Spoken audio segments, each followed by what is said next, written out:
This was the man. This was the man who with all his mind and heart. This was the man who with all his mind and heart loved Indian culture and Indian people. And we are also, we 135 crores of Indians, and we are also indulgent to him with most abundantly and extravagantly. हम नत हैं उनके चरणों में, और आज के कवि सम्मेलन का नाम है भाव संगम। तो एक तुरंत मन में बैठे बैठे बात आई और वहीं से भाव से प्रारंभ किया जाए, तो तुरंत यहीं पर बैठे बैठे लिखा हूं। तुरंत का माल तैयार है, हो सकता है इसमें से भाव भी निकल रहा हो। भाव रूप है आत्मा का, क्या बात। भाव रूप है आत्मा का परमात्मा की परिभाषा। अब बिना भाव के प्रकृति कहाँ है, कहाँ तथ्य या भाषा। भाव रूप है आत्मा का परमात्मा की परिभाषा। बिना भाव के प्रकृति कहाँ है, कहाँ तथ्य या भाषा। भाव एक अव्यक्त अलौकिक अकथनीय अनुभव है। भाव एक अव्यक्त अलौकिक अकथनीय अनुभव है, और शिव जिसको हम कहते हैं वह बिना भाव के शव है। क्या बात है, बहुत बढ़िया। इसलिए इस भाव संगम के कवि सम्मेलन को नमन करते हुए एक बड़ी महत्वपूर्ण बात से अपनी बात प्रारंभ करता हूं। हमारे अनुज अनिल जी ने स्वामी विवेकानंद के इस धराधाम पर रहने की, विराजमान होने की, अवस्थापित होने की अवधि का निर्धारण किया। लोग अवधि है, निर्धारण इन्होंने नहीं किया, इन्होंने उल्लेख किया। 39 वर्ष 6 महीना 24 दिन। 6 महीना 24 दिन, इसको जोड़ दीजिए। 39, 6 और 24 को जोड़ दीजिए। अंग्रेजी में 69 लिखिए या हिंदी में 63 लिखिए। जरा दोनों को लिख करके देख लीजिए कि उल्टा सीधा एक समान है कि नहीं। राधा की नींबू में बुनी की धारा। ये ऐसा समेकित अक्षर है, ऐसा समेकित वर्ण है, ऐसा समेकित गणित है जिसमें सब कुछ समाहित है।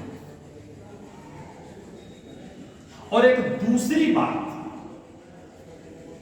हमारे यहां जो स्वतंत्रता का प्रथम आंदोलन था, उस आंदोलन के वर्ष के ठीक 6 वर्ष के बाद स्वामी जी का प्रादुर्भाव इस धराधाम पर हुआ। और स्वामी जी के प्रादुर्भाव होने के ठीक 6 वर्ष के बाद महात्मा गांधी का प्रादुर्भाव हुआ।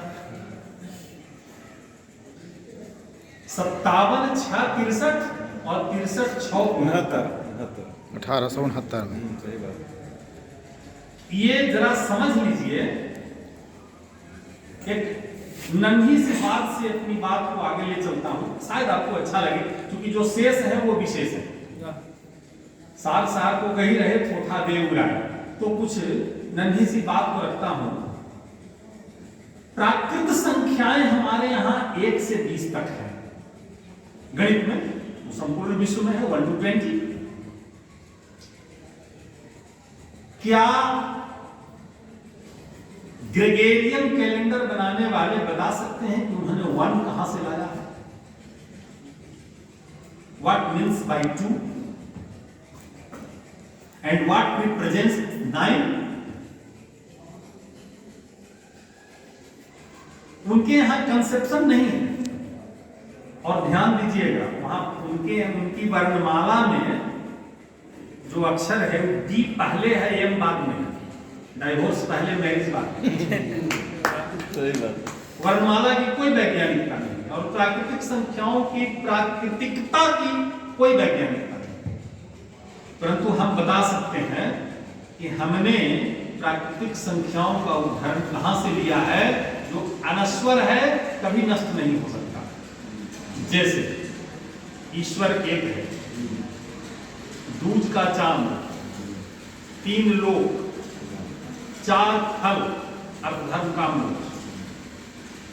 5 तत्व क्षितिजल पावक गगन से, खट रस,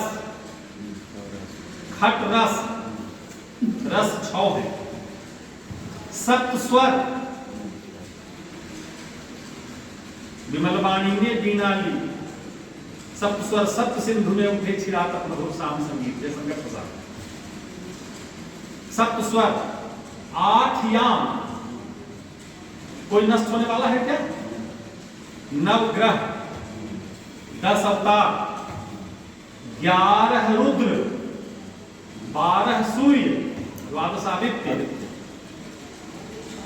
बालक या बालिका जब उम्र के हिसाब से बढ़ते, वैसे उम्र बढ़ती तो नहीं, उम्र घटती है, लेकिन जब ये उम्र के हिसाब से बढ़ते हैं तो 12 वर्ष के बाद 13वां वर्ष आता है, जिसमें सभी प्रकार के आंतरिक और बाह्य भौतिक और रासायनिक परिवर्तन हो जाते हैं शरीर में, जिसको हम युवावस्था कहते हैं। तो 13 जवानी, 14 भुवन, 15 दिन का पक्ष, 16 श्रृंगार, 17 आभरण, 18 पुराण, 19 कन्या और 20 वर।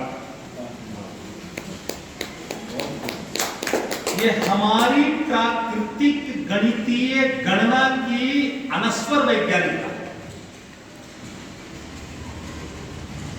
तो मैंने बतलाया कि खट रस का अनुभव इस धराधाम में रह करके कीजिए, जो न अन्न है न फल है। मीठा क्या है, नमक क्या है, ये न अन्न है न फल है, ये रस। इन दोनों समय में खट रसों की अनुभूति करने के बाद महात्मा गांधी का भी प्रादुर्भाव यहां हुआ और 60 रस मिल करके 12 वर्षों का एक युग बनाते हैं। युग परिवर्तन का प्रारंभिक बीज भारत में विवेकानंद के आविर्भाव होने से प्रारंभ हुआ।